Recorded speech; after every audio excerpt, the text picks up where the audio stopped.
Okay, this is a house next door to where we stay. It's a hollow block house with a concrete reinforced frame. Owned by a doctor in North Carolina, a Philippine doctor and his wife. She may be a doctor too. You'll notice that it's pretty close to the property line here. There's a good walkway around it. It goes to the back property line, and the side of the house and the property line are the same thing on the other side. Now this house has got an awful lot of trim on it. Every opening has got trim. And then there's the, up at the top up there on that parapet, they've got, it looks like lap siding, but that's also concrete render. The soffits are like aluminum. This house is mid-construction. There's no windows in it, but there are doors. This is the way they're going about it. This house and the house next door over here, they're an example of you can build with concrete and stop at any point you want, and nothing really goes bad about it. I mean, it doesn't, you know, weather or anything. Now the one next door here, on the non-sunny side, the back side, if you don't put the render and stuff on, you can get mildew or mold or something on the outside. But they cover that up with the render and maybe wash it with muriatic acid before they render it.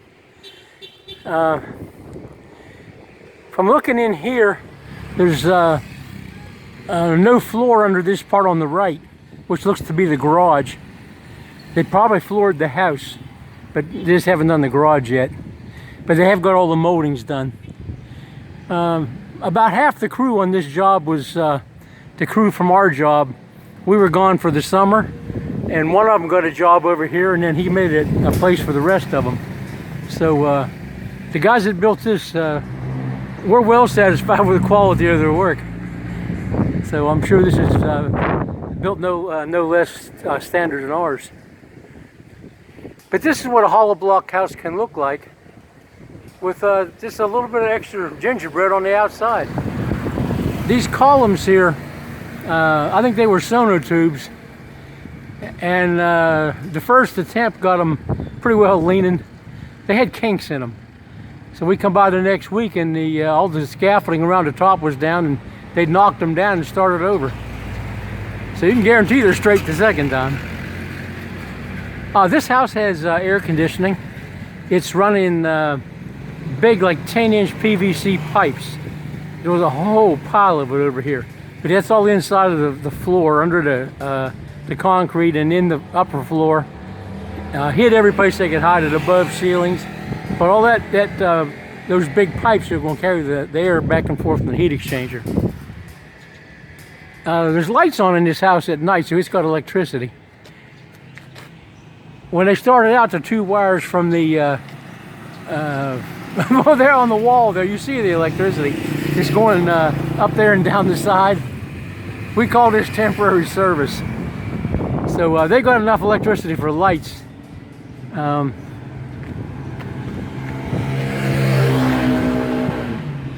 I can't read that. Looks like a 50 amp breaker. It might be too. That wire is pretty good. It's about a number 6. But that's enough to run the power tools and anything like that they had to have. And lights at night. They've done zero landscaping, but they're still building the house. I imagine when they start up their construction again, the windows will probably be a pretty high priority.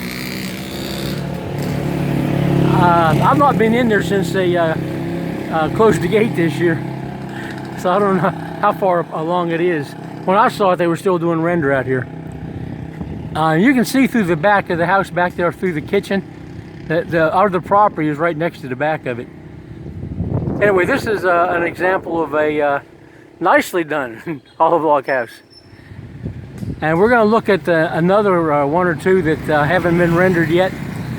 And this video is going to be stuck in with a comparison of poured concrete versus hollow block construction, price comparison from this the start until it's finished, ready for paint. All the steps you have to have for both the quantities of materials, times the price of the materials, and I don't really know which is cheaper.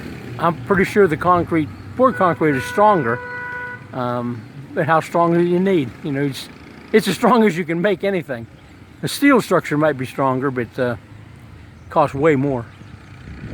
Anyway, we're going to find out how much hollow block compares with poured concrete, because I got the specs on the one we built, and we have examples all over town of the other construction. Okay, so that's the end of this section. I'm going to stick it on in a bunch of other video pieces. I'm going to try to edit it together. Never edited anything, but we're going to try. Okay, off please. However.